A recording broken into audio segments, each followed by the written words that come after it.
చిన్న కథ చూసుకుందాం రండి. 2వ దినవృత్తాంతముల గ్రంథము పరిశుద్ధమైన బైబిల్ గ్రంథంలో నుండి 26వ అధ్యాయము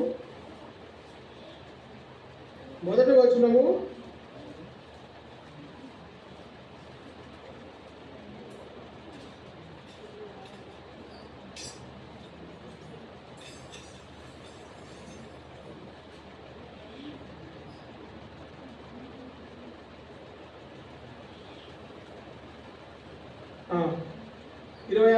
మొదటి వచనం చదువుదాం. Okay, page number 320. అంతటా యూదా జనులందరూ 16 ఏళ్ల వాడైన ఉజ్జియాను తీసుకొని అతని తండ్రి అయిన అమాజ్యాకు బదులుగా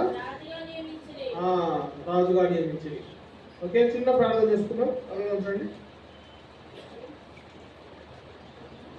ప్రేమగల మా ప్రియ పరలోక తండ్రి యేసుక్రీస్తు దేవా, మరొకసారి మీ దయ చొప్పున నన్ను జ్ఞాపకం చేసుకుంటున్నాను. ఈ ప్రత్యేకమైన సమయంలో దేవ తండ్రి మాట చెప్పడానికి నాకు అవకాశం ఇచ్చారు. ఉన్నాను దేవ తండ్రి. ఇప్పుడున్న వాటిలో ఎవరికైతే గొప్పవాడిగా అయినా సరే మీకు ఇచ్చిన అవకాశాన్ని నేను మరొకసారి దుర్వినియోగం చేసుకోకుండా మీ మాటలు స్పష్టంగా పలకడానికి నాకు సహాయం చేయండి. దేవ తండ్రి, మీ పిల్లలు కూడా జాగ్రత్తగా విని దాని ద్వారా మేలు పొందడానికి సహాయం చేయండి. దేవ తండ్రి, ఏమాత్రం యోగ్యత లేని వాటిని ఒప్పుకుంటున్నాను ప్రభావ. నా చిన్న మీ సిలువే ప్రభావ, మీ సిలువ దగ్గరికి వచ్చినప్పుడే ఆ పాపం మీరు తీసేసినారు ప్రభావ తండ్రి. మీ దయ వల్ల ప్రభావ ఈ పొజిషన్లో ప్రభావ మీ మాట చెప్పడానికి నాకు అవకాశం దొరికింది. దేవ తండ్రి, మీ పిల్లల మనసు కూడా మీకు తెలిసి వాక్యం విని గ్రహించినట్టు సాయం. దేవ తండ్రి, ముఖ్యంగా మాకు తోడుగా ఉండాలని మీ సన్నిధి మాకు ఆనందకరంగా ఉంచమని వెళ్తున్నాం. దేవ తండ్రి, ఈ దయాన్ని కోరుకుంటూ ఏ స్నామంలో ప్రార్థిస్తున్నాను తండ్రి.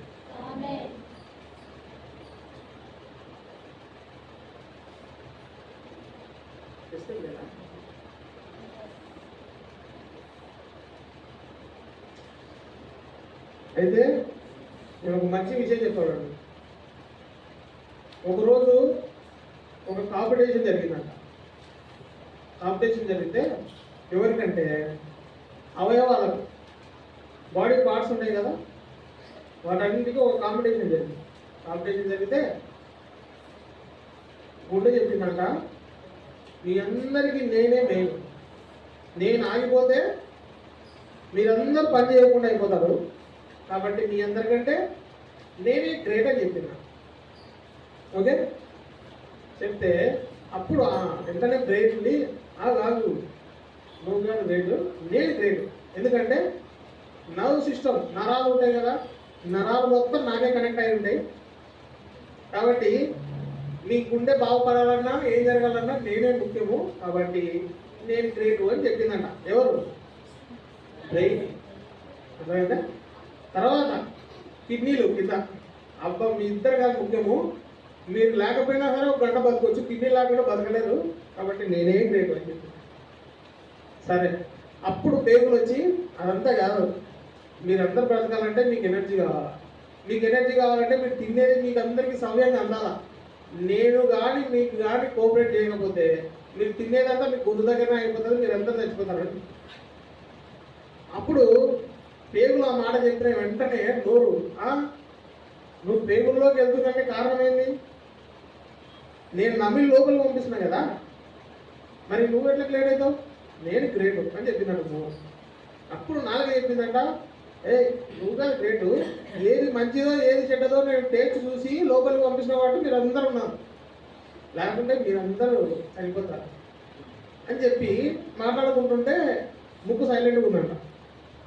అది చూడు ఎట్టుందో నల్లగా ముక్కు ఇంతలా ఉంది, ఏం మాట్లాడకుండా కూర్చేయండి అని కామెంట్ చేస్తుంటే అవునా అని ఒక నిమిషం ముక్కు గాలి పీల్చకుండా సైలెంట్గా ఉందంట. ఉంటే కరెక్ట్ 30 సెకండ్లకంతా శరీరం అల్లకల్లలో అయిపోయిందంట. అయ్యో అయ్యో అని నోరు అల్లాడిపోతుందంట, నాలుగు అల్లాడిపోతుందంట, కిడ్నీలు అల్లాడిపోతున్నాయంట, మెదడు అల్లాడిపోతుందంట. అప్పుడు ఏమొచ్చిందా నీకు? గాలి పీల్చుంటే మీరందరూ అంతగాళ్ళు గొప్పలు కదా, మీరే పీల్చుకోండి. నేనంటే అది ముక్కు నా వల్ల ఉపయోగం ఉంది, నా లావు లాంటిది కదా, ఇంకా సరేలే మీరే పీల్చుకోండి. అడగాలి పిలుచు లేదు లేదు లేదు మీరందరూ గొప్పలు కదా, అంటే నేనే గొప్పలా నువ్వే గొప్పలే, పిలుచు కొంచెం ఏమనుకోవద్దు, క్షమించు మమ్మల్ని అందరికంటే రండి దానికి అని చెప్పి అప్పుడు అది ఊపిరిస్తే ఈ అవయవాలని బతికినాయండి. అయితే ఈ మాట నేను మీకు ఎందుకు చెప్తున్నానంటే, మనకందరికీ మందిరంలో ఒక్కొక్కరికి ఒక్కొక్క ఉపయోగం ఉంటుంది, ఒక్కొక్కరికి ఒక్కొక్క పని ఉంటుంది. మనము మన పని కంప్లీట్ చేసుకోవాలా, దేవుని పని కంప్లీట్ చేయాలా, దేవుని అవసరాలు చూడాలా, మన అవసరాలు చూడాలి. అర్థమవుతుందా? ఆ రోజు స్కూల్కి వెళ్ళొచ్చినా బా ఎంత అలసిపోయినా ఇంకా ఈరోజు చర్చకొద్దు అనుకొని అనుకుంటున్నావా ఇంటి దగ్గర? ముక్కు కదా ఊపిరి పీల్చడం మానేసినట్టు దేవుడు నేను పట్టించుకోవడం మానేస్తాడు. తర్వాత ఎవరు వచ్చినా సరే నేనెవరు కాపాడలేదు. అయితే నీ అవసరం ఏందో నువ్వు గుర్తించి ఆ పని కంప్లీట్ చేయి. నేను చూస్తున్నా యవ్వనస్తులు కూడా మధ్యాహ్నం పోయి పనుకుంటున్నాను. అక్క వాళ్ళందరూ ఎంత పని చేస్తున్నారు తెలుసా? పెద్దలు పని చేసి మళ్ళీ వాళ్ళ ఇళ్ళకి పోయి మళ్ళీ పొద్దున్నే లేచి వచ్చి వంటలు చేస్తున్నారు. వాళ్ళే పడుకుంటలేదు, యవ్వనస్తులు పడుకుంటారు మీరు. సరే, అయితే ఇప్పుడు మనము ఒక రాజు గురించి చూసాం. ఆయన పేరు ఉజ్జా. ఎవరి ఉజ్జా? ఎవరు? రాజు. చెప్పినా కదా ఇందాకే, ఎవరి ఉజ్జా? రాజు. ఉజ్జా అనే పేరుకి అర్థం ఏంటంటే దేవుడు నా బలము అని అర్థం. Okay, God is my strength అని ఉంటుంది. ఓకే, ఉజ్జా అనే పేరుకు దేవుడే నా బలము అని అర్థం. అయితే ఆల్రెడీ సమయం 5 అయింది కాబట్టి నేను బ్రీఫ్గా మీకు కథ చెప్తా, జాగ్రత్తగా వినండి, మీ ఊరుకు పని చేస్తారు. గన్ షాట్ పాయింట్ చెప్తా. అయితే ఉజ్జా అనే ఒక రాజు ఉన్నాడు. ఈ రాజు ఎవరంటే యూదా రాజు, యూదులకు సంబంధించినటువంటి రాజు. మనము యెహోషాపాతు అనేటువంటి రాజు గురించి చూసుకున్నాం కదా. ఆయన ఎన్నో వాడు చెప్పిన కదా, 4వ రాజు, యూదులకు 4వ రాజు. ఈ ఉజ్జా అనే వ్యక్తి యూదులకు 10వ రాజు. ఓకేనా? 10th జనరేషన్లో ఉజ్జియా.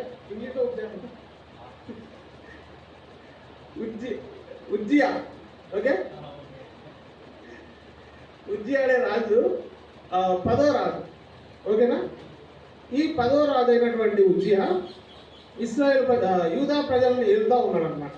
వీళ్ళ డాడీ ఎవరు? అమాజ్యా. ఆయన కాలం అయిపోయిన తర్వాత, ఆయన చనిపోయిన తర్వాత, ఆయన తర్వాత ఈయనకు రాజాధికారం వచ్చింది.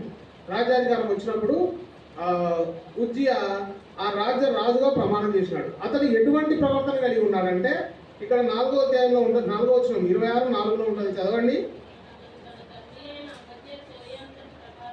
తన తండ్రి చెప్పిన ప్రకారము యెహోవా దృష్టికి యథార్థంగా ప్రవర్తించినాడు.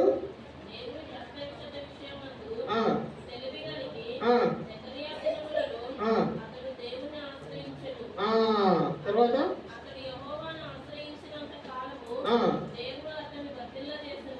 చాలక్క 3 విషయాలు. మొట్టమొదటిగా ఉజ్జియా ఏ విధంగా ఉన్నాడంటే దేవుని దృష్టిలో యథార్థంగా ఉన్నాడు. యథార్థంగా ఉండడం అంటే ఏంది? మనసులో ఒకటి లోపల ఒకటి ఉండదు. మనసులో ఒకటి లోపల ఒకటి ఉండకుండా దేవుని విషయంలో కానీ మనుషుల విషయంలో కానీ ఒకటే మాట, ఒకటే తత్వంతో ఉండేటువంటి వ్యక్తి. ఓకేనా? మందిరానికి వచ్చినప్పుడు భక్తిగా నటించి బయటికి వెళ్ళిన తర్వాత మళ్ళీ స్నేహితులతో తిరిగి మళ్ళీ మాకు నచ్చినటువంటి పాపాలని చేసేయడం కాదు. ఆయన ఎప్పుడు దేవుడి దృష్టిలో యథార్థంగా ఉండేటోడు, అంటే పాపం చేయకుండా ఉండేటోడు. రెండోది, ఆయన ఆ ప్రత్యక్షత విషయంలో, అంటే ప్రత్యక్షత అంటే ఒక మాటలో చెప్పాలంటే మందిర విషయంలో జాగ్రత్తగా, మందిరానికి వచ్చే విషయంలో, దేవుడిని కనపరిచే విషయంలో జాగ్రత్తగా ప్రవర్తించేటోడు అని చెప్పుకోవచ్చు. తర్వాత అతడు ఈ విధంగా చేసినంత కాలము దేవుడిని ఎప్పుడైతే గణపరుచుకుంటూ వచ్చినాడో, ఎప్పుడైతే దేవుని దృష్టిలో యథార్థంగా ఉంటూ వచ్చినాడో, దేవుడు అతన్ని వర్ధిల్ల చేస్తూ వచ్చినాడు. ఎంత వర్ధిల్ల చేస్తూ వచ్చినాడంటే, పక్క రాజ్యంలో ఉన్నటువంటి రాజులందరూ ఈయన గొప్పతనాన్ని చూసి ఈయన మా మీదకి వచ్చి దండెత్తితే మా రాజ్యాలన్నీ నాశనం అయిపోతాయని చెప్పేసి భయపడి ఆయన దగ్గరికి వెళ్ళి ఒక డీల్ కుదిరించుకున్నట్లు, మా మీదకి నువ్వు రావద్దు, మేము నీకు పన్ను కడతాం అని చెప్పేసి ఆయన దగ్గరకు వచ్చి ఆయనతోటి మాట్లాడి ఆయన పన్ను కట్టేటోళ్ళు, అంత నిజాయితీగా ఉండేటోడు. సో మొట్టమొదటిగా ఆయన చాలా మంచి ఆరంభంలో ఉన్నాడు. రెండోదిగా ఆయన ఏం చేసినాడు తెలుసా? 6వ వచనంలో ఉంటుంది, ఏవైతే మందిరానికి సంబంధించిన ప్రాకారాలు, పడిపోయినటువంటి గోడలు, పాత గోడలు, వాటన్నిటిని తీసేసి మందిర పని విషయంలో ఆయన ఎంతో జోక్యం చేసుకొని మందిర విషయంలో తన పనిని పూనుకున్న వ్యక్తి. ఓకేనా? తర్వాత తన రాజ్యానికి సంబంధించినటువంటి ప్రాకారాలు కట్టుకున్నాడు. అంటే తన రాజ్యానికి ఒక ప్రొటెక్షన్ ఏర్పాటు చేసుకుంటూ వచ్చినాడు. తర్వాత మూడోదిగా ఆయన ఏం చేశాడంటే ఒక గొప్ప సైన్యాన్ని సమకూర్చుకుంటూ వచ్చినాడు. 12వ వచనంలో ఉంటుంది, 12, 13 వచనంలో. అతని దగ్గర ఎంతమంది ఉంటారంటే 12వ వచనం చదవండి.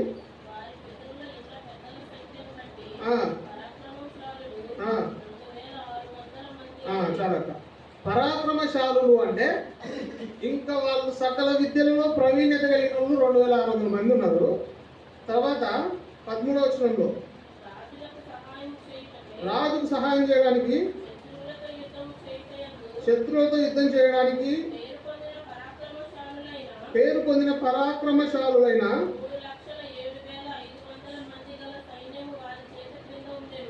3,07,500 మంది ఉన్నారట. ఎవరు? సైన్యం. సో ఒక గొప్ప సైన్యానికి అతను రాజు. సో తన జీవితంలో దేవుని భయం ఉంది. రెండోది తన కుటుంబాన్ని లేదా తన రాజ్యాన్ని జాగ్రత్తగా చూసుకొని ప్రాకారాలు కట్టుకొని కాపాడుకునేటువంటి ఒక నాలెడ్జ్ ఉంది. మూడవదిగా తను ఎవరైనా సరే తన మీద యుద్ధానికి వచ్చినప్పుడు తన రాజ్యాన్ని కాపాడుకునేటువంటి పెద్ద సైన్యం ఉంది.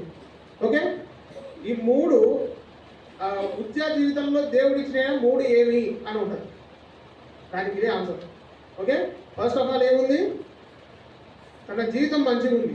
రెండోది తన రాజ్యాన్ని కాపాడుకునే శక్తి ఉంది. తర్వాత సైన్యం ఉంది. కానీ ఉజ్జియా జీవితంలో ఏం జరిగిందంటే, ఉజ్జియా కదా తెలుగులో ఉజ్జియా జీవితంలో ఏం జరిగిందంటే అతను ఇవన్నీ చూసుకున్న తర్వాత ఏమనుకున్నాడంటే 16వ వచనం చదవండి. ఎవరన్నా యవనస్తురాలు చదవండి. 16:16.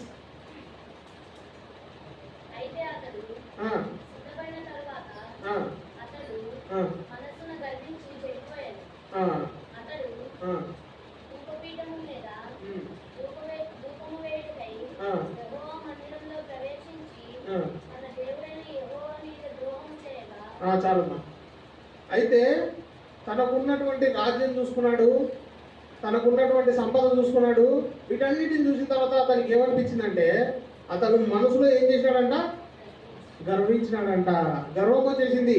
అయిపోయింది, ఇంకా నేను సేఫ్, సెటిల్ అయిపోయినా, ఇంకా బాగున్నా, ఇంకా ఏ ఇబ్బంది లేదు, ఇప్పుడు నేను ఏం చేసినా సరే నన్ను అడిగే వాళ్ళు లేడు అనుకున్నాడు.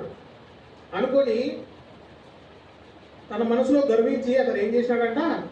దేవుని మందిరంలో ధూపం వేయడానికి వెళ్ళినాడంట.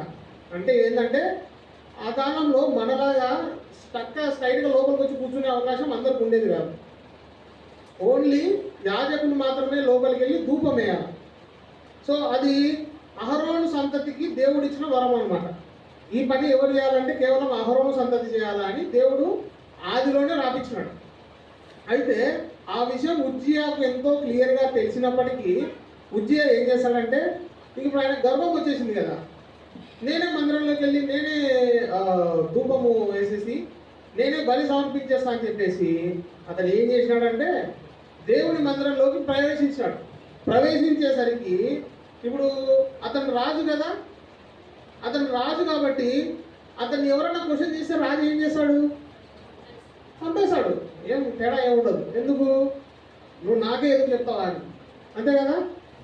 సో ఆ సందర్భంలో సస్తివి బతుకుతేవి అనుకొని కొంతమంది యాజకులు ధైర్యవంతులు ఏం చేశారంటే 17వ అధ్యాయంలో ఉన్నది, అతనితో కూడా ఉన్న ధైర్యవంతులైన యాజకులు 80 మంది అతని దగ్గరకు వచ్చి, రాజా నువ్వు ఏం చేస్తున్నావు, నీకు అర్థమవుతుందా? నువ్వు రాజు, నువ్వేంటో ధూపం వేస్తావు, నువ్వు వేయకూడదు కదా అని చెప్పి ఆయన దగ్గరకు వచ్చి ఆయన క్వశ్చన్ చేసినారు. క్వశ్చన్ చేస్తే రాజు వాళ్ళని ఏం చేసినా అంటే కోపగించుకున్నాడు. ఏది నాకేంటి అంటే నేను నీకు ఎంతలేని దేవుని ప్రభావం నువ్వు ఎట్లా చేసావని వాళ్ళు గట్టిగా దబాయించి అడిగితే అక్కడ నుంచి సైలెంట్ అయిపోయాడట. అతను సైలెంట్ అయిపోయిన తర్వాత 19వ వచనంలో చివరి ఉంటుంది ఏముంది?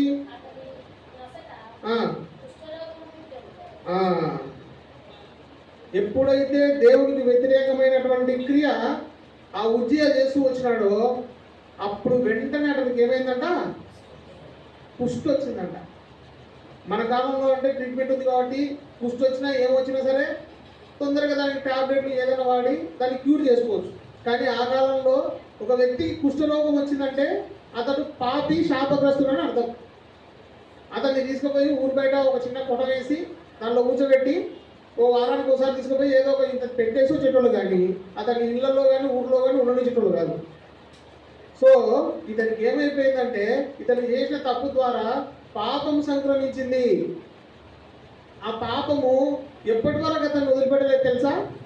ఇక్కడ ఉంటుంది 21వ వచనం.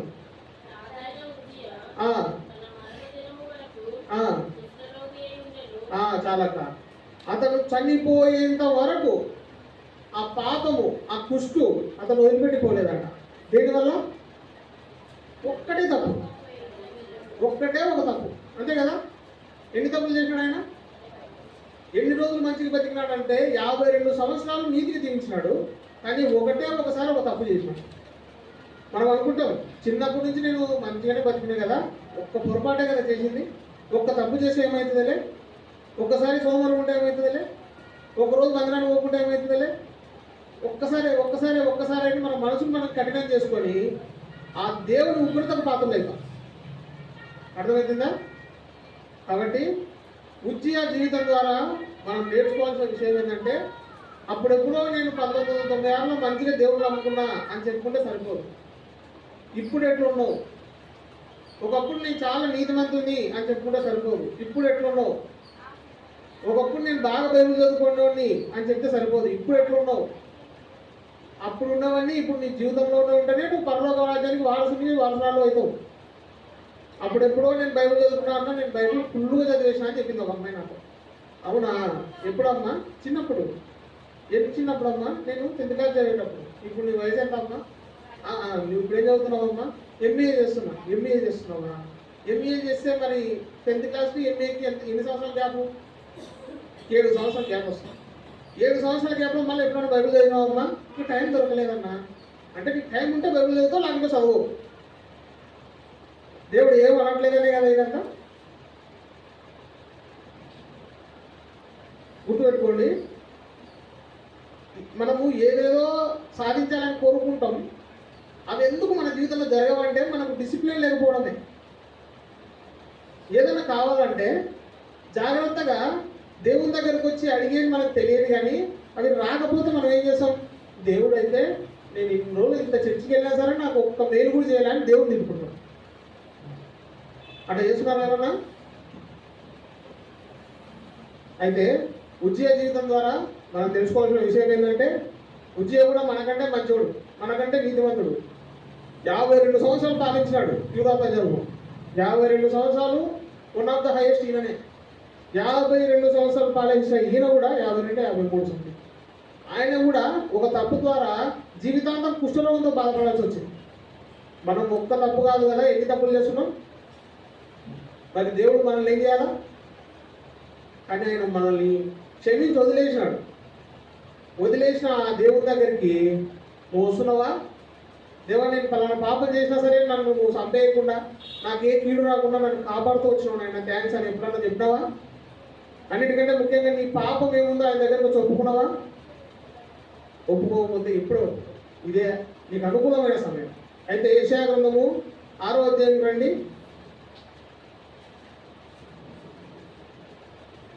ఈ ఉజ్జియా రాజు మృతి పొందిన తర్వాత ఏం జరిగింది?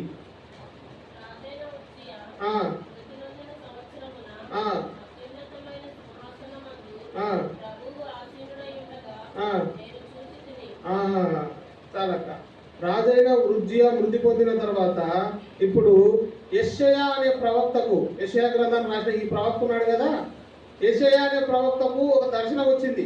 ఏమొచ్చిందయ్యా అంటే దేవుడు అత్యున్నతమైన సింహాసనం మీద ఆసీనుడై ఉన్నాడు. ఆయన చొక్కా అంచులు దేవాలయంలో నిండుకొని ఉండేను. తర్వాత అతడు అక్కడ ఎవరున్నారో తెలుసా?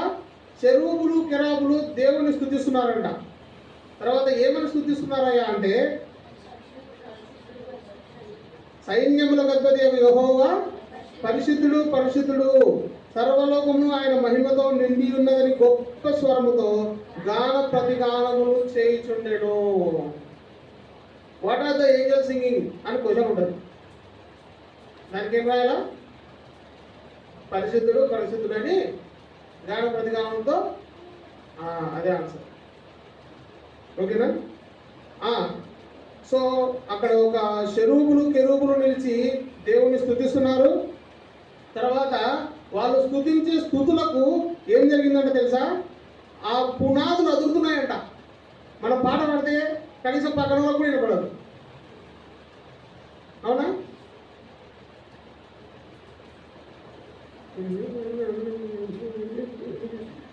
నేను నిన్న గమనిస్తున్నా, పాట ఎట్లా పాడుకున్నారు మీరు? ఈ జీనులాటలో కనీసం పాడుతున్నారు, కానీ వీళ్ళు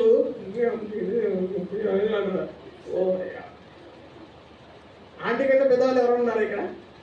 ఆంటీ యాక్షన్ సాంగ్ చేసుకుంటే మీకేమో సిగ్గుపడతాయి ఎట్లా మీరు? అవునా కదా? మరి మనం దేవుడి మందిరంలో ఉన్నాం.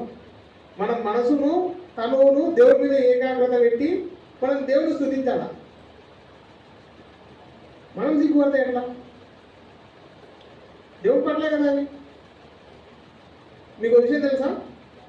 కొన్ని ఊళ్ళలో ఏం చేస్తారంటే, క్రిస్మస్ ఈ పండుగలు వచ్చినాయనుకో, చర్చి ముందు మైక్ సెట్ ఏర్పాటు చేసి సినిమా పట్ల డాన్స్ చేపిస్తారు. తెలుసా? అక్కడనే వాళ్ళు ఎంత ఘోరంగా ఎగురుతుంటారు సినిమా పాటలు అయినా సరే. మనము పరిశుద్ధమైన దేవుడి మందిరంలో ఉండి దేవుని పాటలకు జస్ట్ యాక్షన్ సాంగ్స్ కాలు చేతులు కదిలిడమే, దానికి కూడా మనం సిగ్గుపట్టే ఎట్లా? ఈ దేవదూతలు స్తుతి చేస్తుంటే, పరిశుద్ధులు పరిశుద్ధులని అరుస్తుంటే పునాదులు అదురుతున్నాయంట. మనం పాట పాడితే మన నోరు కూడా అదరదు. పాడండి. ఏదైనా పాట పాడేటప్పుడు మనస్ఫూర్తిగా పాడండి, గొంతెత్తి పాడండి. మీ మనస్సులు తెలిసి పాట పాడినప్పుడే మీ దేవుడు సంతోషపడతాడు. అర్థమవుతుందా? రెండోది, తర్వాత దేవుడు ఒక పిలుపిచ్చినాడు యెషయాకు. What was the conversation between Yeshaya and God? Question. Yeshaya and దేవుడు ఇద్దరు ఏం మాట్లాడుకున్నారు? దేవుడు ఏమని అడుగుతాడంటే, నా కోసము, నా పరిచర్య కోసం బయటికి వెళ్ళడానికి ఎవరైనా ఉన్నారా అని అడుగుతాడు. అడిగితే యెషయా అంటాడు, నేనున్నాను ప్రభు అంటాడు. ఇదే అడిగిన క్వశ్చన్ సమాధానం. ఇది ఒక బిట్ ఉంది. అయితే ఆ మాట చెప్పిన తర్వాత దేవుడు అంటాడు, ఇదిగోయ్యా పని చాలా ఉంది, చేయడానికి మాత్రం మనుషులు ఎవరు సిద్ధంగా లేరు. ఈ పని ఎంతో ముఖ్యమైన పని, నువ్వు వెళ్ళు, నా మాటలు ప్రకటించు అని చెప్పి పంపిస్తాడు. ఈరోజు ఈ నాలుగు రోజుల్లో VBSలో మాటలు విన్నటువంటి నువ్వు, దేవుడి గురించి తెలుసుకున్నటువంటి నువ్వు, ఇప్పుడు బయటికి వెళ్ళిన తర్వాత చేయాల్సిన పని ఏంటి తెలుసా? నువ్వు విన్నటువంటి దేవుణ్ణి, నీకు తెలిసినటువంటి దేవుణ్ణి, రక్షకుడుగా నీ జీవితంలో ఉన్నటువంటి దేవుని గురించి నువ్వేం చేయాలా? ఇతరులకు చెప్పాలా. నాకే సరిగ్గా తెలియదు, నేను ఇతరులకు ఏం చెప్తా అనుకుంటున్నావా? నీకు తెలియకపోతే తెలుసుకోవాలి. ఇన్ని రోజులు నువ్వు విన్న మాటల ద్వారా, నువ్వు విన్న కథల ద్వారా దేవుడు నీ పాపాలు క్షమిస్తాడని నీకు తెలిసింది కదా. తెలిసిన తర్వాత కూడా ఇంకా ఇది ఒక్క రోజు ఉంటే ఇంకా రేపటి నుంచి బాధ ఉన్నారని ఆయన అనుకుంటున్నావా? మా అమ్మ వద్దంటే పంపిస్తుంది అని బాధపడుతున్నావా? ఇట్లుంటే నీ జీవితం బాగాలేదు కాబట్టి నువ్వేం చెప్పలేవు. కానీ నీ దేవుడిని నువ్వు అంగీకరించి ఆయన నువ్వు రక్షకులుగా స్వీకరించింటే గుర్తుపెట్టుకో, నీకు రెండవ డ్యూటీ ఏంటో తెలుసా? నీకెవరన్నా కనపడతాయి, నీ పొరుగువారు కానీ, నీ స్నేహితులు కానీ, ఒరే ఏదిరా ఎట్లున్నారో, బాగున్నవారా, జబర్దస్త్ చూసినవారా అని మాట్లాడడం కాదు. యేసు ప్రభు ఒక దేవుడు ఉన్నాడు, ఆయన మమ్మల్ని రక్షించినాడు, నీ జీవితంలో కూడా మేలు చేస్తాడు. నువ్వు సరిగ్గా చదవలేకపోతున్నావు కదా, ప్రార్థన చేసుకుంటే దేవుడు చదువుకునేటువంటి శక్తి ఇస్తాడు. అని నీ పిల్లలకు, నీ స్నేహితులకు, నీ ఫ్రెండ్స్కి, నీకు తెలిసిన వాళ్ళకి నువ్వు దేవుని గురించి చెప్పడం మొదలు పెట్టడము ఇదే మన విధి. నువ్వు మతం మారని వాళ్ళకి చెప్పాల్సిన అవసరం లేదు. నీకు మనశ్శాంతి కావాలంటే నేను నీకు విషయం చెప్తారా అని కూర్చోబెట్టుకో మాట్లాడాలి. యేసుప్రభుని నమ్ముకునే కదా మనందరము. ఈ 5 రోజులు విన్న వాక్యం ద్వారా దేవుడు నీ పాపాలు క్షమించాలని మీకు తెలిసింది కదా. మీరు చేయాల్సిన విషయం ఇదే. దేవుడు కూడా ఒక మాట అంటాడు మత్తయి సువార్త 28:17 వచనంలో, మీరు సర్వలోకమునకు వెళ్ళి సర్వ సృష్టికి సువార్త ప్రకటించండి. ఈ వార్త మనం ప్రకటించాలంటే మనకి ఏముండాలా? ఆ వార్త ఆ దేవుని మనం నమ్మి ఉండాలి. మనకు ఆ దేవుడు అంటే మనకే నమ్మకం లేకుండా మనం వార్తను ప్రకటించగలుగుతాము? ప్రకటించలేము. తండ్రితో సహవాసం మనకుంటే, మొదటి యోహాను పత్రిక 1:3 అయిపోయింది, ముగిస్తాను నేను. మొదటి యోహాను 1:3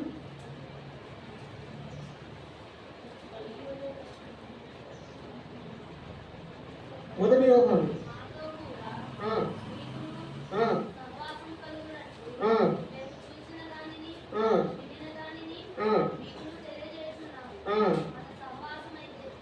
మన సహవాసమైతే తండ్రితో కూడాను ఆయన కుమారుడైన యేసు క్రీస్తుతో కూడాను ఉన్నది.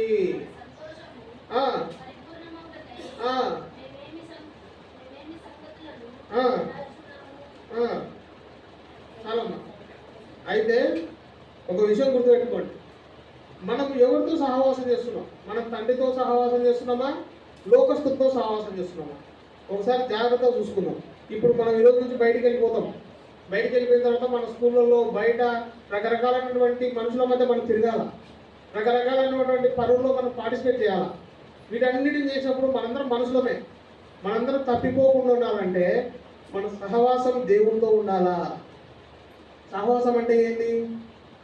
ఏదన్నా పొరపాటు చేయడానికి నీకు సంకల్పం వచ్చినప్పుడు, లేదంటే సైతాన్ని శోధించినప్పుడు నువ్వు దేవుని గుర్తు చేసుకోవాలి. దేవా, నేను మొన్న వీపీఎస్లో విన్నా, తప్పు చేయకూడదంట, నేను చేయకూడదు అనుకుంటున్నా, ఈ శోధన నేను తట్టుకోలేకపోతున్నా, నాకు సహాయం చేయని ఇమీడియట్గా నువ్వు దేవుని సహాయం కోరుకోవాలా. అదే నువ్వు చేయాల్సిన విధి. అర్థమవుతుందా? తండ్రితో నీకు సహవాసం కావాలన్నా, తండ్రితో నీకు సహవాసం కావాలన్నా ఒక చిన్న కథ చెప్పి ముగిస్తా. ఒక తండ్రి ఉన్నాడంట. ఆ తండ్రికి ఒక కుమారుడు. ఆ కుమారుడు రోజు బయటికి వెళ్ళడము, స్నేహితులతో తిరగడము, అల్లరితో కూడిన ఆటపాటలు, ఏ పడితే దానికి వచ్చినట్టు ఎటు పడితే అట్లా పాపాలు చేసుకుంటూ తిరుగుతూ ఉన్నాడంట. దొంగతనాలు, మోసాలు చేసుకుంటున్నాడంట. తండ్రి ఇంటికి వచ్చినప్పుడు, నాయన ఇట్లా చేయొద్దురా, మంచిది కాదురా, ఇట్లా చేస్తే మంచిది కాదు నాయన అని చెప్తా ఉంటే ఆ కుమారుడు అసలు వినేటోడు కాదంట. అయినా నువ్వు మస్తు చెప్తావు కానీ, ఏం మమ్మీ నువ్వు మస్తు చెప్తావు కానీ వల్ల నాకు అవసరం లేదు, తాతయ్య నువ్వు ఎందుకు చెప్తున్నావు, నువ్వు చెప్పొద్దు, నాకు అవసరమే లేదు, ఎంజాయ్ చేయాలి డాడీ అని చెప్పేటోడు. ఒకనొక సందర్భంలో అతను ఒక దొంగతనం చేసినాడంట. దొంగతనం చేస్తే అతన్ని పట్టుకోవడానికి పోలీసులు వచ్చినాడు. పట్టుకోవడానికి పోలీసులు వస్తే అతను పరిగెత్తుకుంటూ ఇంటికి వచ్చినాడు. ఇంటికి వచ్చి, డాడీ నేను తప్పు చేసినా, నన్ను పట్టుకోవడానికి పోలీసులు వస్తున్నారు, నాకు ఏం చేయాలో అర్థం కావట్లేదు, నేను వెళ్ళిపోతున్నా అని చెప్పేసి అతను పారిపోయినాడు. ఎక్కడ పారిపోయినాడో ఎవరు తెలియదు. ఏం జరుగుతుందో తనకు అర్థం కాలే. అర్థం కాకపోతే ఏం చేయాలా, నేను ఎక్కడికో వచ్చేసిన, నన్ను కాపాడేటోళ్ళు ఎవరు, నన్ను రక్షించేటోళ్ళు ఎవరు అని అతను భయపడుతూ ఒక చోట దాక్కొని ఏడుస్తా కూర్చున్నాడంట. కూర్చుంటే అతనికి వాళ్ళ అమ్మ ఫోన్ చేసిందంట, నాయనా ఇంకా నీకేం కాదు, నువ్వు ధైర్యంగా ఉండు అంటే. ఏమైందమ్మా? పోలీసులు వచ్చినారు, మీ నాయన నీ బదులు జైలుకి వెళ్ళిపోయినాడు. అదేందమ్మా అంటే, అవును నాయన, నువ్వు జైలుకి వెళ్తే వాళ్ళు నిన్ను ఎక్కడ ఏం చేస్తారో అని చెప్పి మీ నాయన భయపడి నీ బదులు ఆయన జైలుకి వెళ్ళినాడు. ఇప్పుడు నీకు ఇంకేం కాదు, నువ్వు ఎక్కడైతే అక్కడ వాళ్ళను పొడి చేసి, తర్వాత దొంగతనం చేసి, వాళ్ళ మీద హత్య ప్రయత్నం చేసి వచ్చినావో ఆ వ్యక్తి చేతులు, ఆ వ్యక్తికి నువ్వు చేసినటువంటిదంతా నేను చేసినా అని చెప్పి మీ నాన్న నీ బదులు ఒప్పుకున్నాడు ఆయన. కాబట్టి నీకు ఇంకా శిక్ష లేదు, నువ్వు ఇప్పటి నుంచి నిర్దోషివి, నువ్వు ఇంటికి వచ్చాయి నాయన అని పిలిస్తే ఆ తండ్రి దగ్గరికి జైలు దగ్గరికి వెళ్ళినాడంట కుమారుడు. నాయన ఎంత పని చేసినావు నాయన, వాళ్ళని తిట్టింది నేను, అబద్ధం ఆడింది నేను, దొంగతనం చేసింది నేను, మోసం చేసింది నేను, వాళ్ళని చంపాలనుకుంది నేను కదా. మరి నువ్వెందుకు నేను నా రోజు జైలు పోయినావు అంటే, నిన్ను ఇంత జాగ్రత్తగా 20 సంవత్సరాల నుంచి కష్టపడి పెంచింది నువ్వు జైలు పాలే కావడానికి కాదు కదరా. నా జీవితం అయిపోయింది, ఇంకా నీ జీవితమే ఇప్పుడు బ్యాలెన్స్, జాగ్రత్తగా బతుకున్నాను. ఇప్పటికే నా 20 సంవత్సరాలు నేను చెప్తే వెళ్ళలేదు కదా. నీ జీవితాన్ని నేను టేక్ ఓవర్ చేసి నీ బదులు నేను శిక్ష అనుభవిస్తున్నా. ఇప్పుడైనా నా మాటను, ఇప్పుడైనా జాగ్రత్తగా బతుకు, ఇప్పుడైనా మంచిగా ఏదైనా పని చూసుకో, ఇప్పుడైనా నీట్గా జీవించడానికి ప్రయత్నం చేయను ఆయన అని చెప్పినాడు వాళ్ళ. మనం కూడా ఎన్ని పొరపాట్లు చేస్తున్నా, ఎన్ని తప్పులు చేస్తున్నా, మన తండ్రి అయిన దేవుడు మన కోసం ఎంత ప్రయాసపడుతున్నా సరే మనము ఆదివారం ఒక్కటి దేవుడిని మహిమపరిచి తర్వాత అంతా మనకు నచ్చినట్టు లోకంలో తిరిగితే దేవుడు ఎంత బాధపడతాడు. దేవుడిని బాధ పెట్టాలని ఎంతమంది అనుకుంటున్నారు ఇక్కడ చెప్పండి? సంతోష పెట్టాలని ఉందా? అయితే దేవుని వైపు తిరగాలి. ఈరోజు నీ తండ్రి నీ వైపు చూస్తున్నాడు. నా బిడ్డ, ఇన్ని రోజుల నుంచి నువ్వు ఎట్లా బ్రతికినావో నాకు అనవసరం, ఈ రోజు నుంచి నీతిగా బతుకు. ఇన్ని రోజుల నుంచి నువ్వు ఎట్లా మాట్లాడావో నాకు అనవసరం, ఇప్పటి నుంచి నీతిగా మాట్లాడు. ఇన్ని రోజుల నుంచి నువ్వు ఎట్లా ప్రవర్తించినావో నీ ప్రవర్తన మార్చుకో. ఇవన్నీ నువ్వు మార్చుకున్నప్పుడే నువ్వు దేవుని బిడ్డగా ఇప్పటి నుంచి కంటిన్యూ అవుతావు. లేకపోతే మళ్ళీ లోకంలో కలిసిపోతే, మళ్ళీ పాపంలో కలిసిపోతే ఆరని అగ్నిగుండానికి వెళ్ళాల్సి వస్తుంది. ఇది నీ జీవితంలో జరగకూడదంటే ప్రభువైన యేసుక్రీస్తునందు విశ్వాసం ఉంచుము. అప్పుడు నీవును నీ ఇంటి వారం రక్షింపబడు. దేవుడి మాటలు దీవించుగాక. రండి మన కంఠస్థవాక్యం చూసుకున్నాం.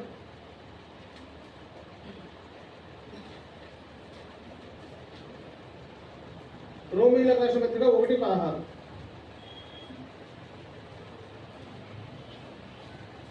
రోమా 1:16. సువార్తను గురించి నేను సిగ్గుపడువాడను కాను, ఏలైనగా నమ్ము ప్రతివానికి మొదట యూదునికి గ్రీకు దేశస్థునికి కూడా రక్షణ కలుగు చేయుటకు అది దేవుని శక్తి అయి ఉన్నది. దీనిలో మీరు సువార్త గురించి సిగ్గుపడువాడని కాను, తర్వాత రక్షణ కలుగు చేయడం దేవుని శక్తి అయి ఉన్నది. ఇది మాత్రం నేర్చుకుంటే చాలు, పుల్లు వచ్చిన అవసరం లేదు. ఓకే, అండర్లైన్ చేసుకో. ఓకే, దేవుడి మాటలు దీవించుగా.